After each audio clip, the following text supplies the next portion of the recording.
know what she said, she might just change your life.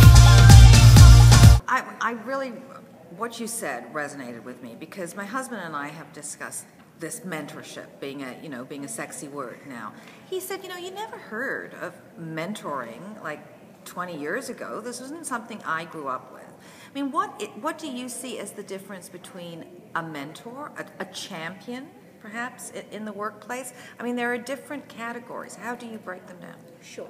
So I guess it starts even one step back, right? So people often use mentoring and coaching as synonyms, which they're not.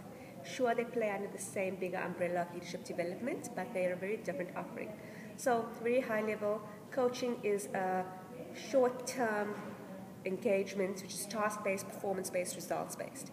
Mentoring, on the other hand, is a longer-term relationship-based experience, engagement relationship based on someone with more experience guiding someone with less experience. And I specifically use experience and not age because I don't believe that experience and age are always directly proportional. Neither do we. I like that. So, and even mentoring. So sure, personal mentoring.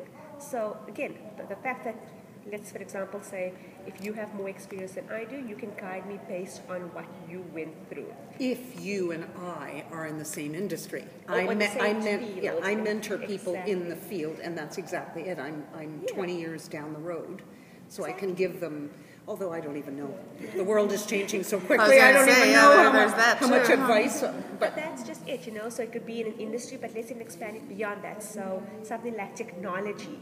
A younger person can mentor an older person how to use social media, right? And that's in a specific area of experience. It's beyond just disciplines and industries. And personal mentoring, guiding, as a give back. Mentoring has often been seen as a give back. Let me help it, let me pay it forward.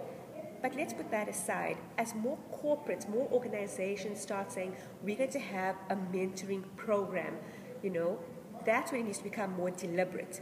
Mentoring, when done right, can be a leadership development tool. So succession planning, exactly, knowledge transfer.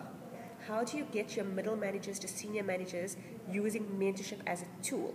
And when you start doing it in that more structured way, as I call it, so the personal side doesn't really, you can't lose that, but you do become more focused on how structured, and we call it facilitated mentorship.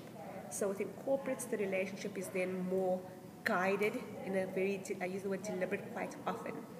The personal mentorship may be someone like Pat and I, right? When we first spoke, so much of her story and when she saw me, she was like, oh my gosh, you where I was 20 years ago almost.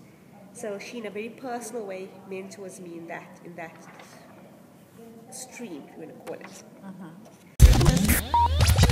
Click the channel subscribe button for full-length interviews and more from What She Said here on YouTube.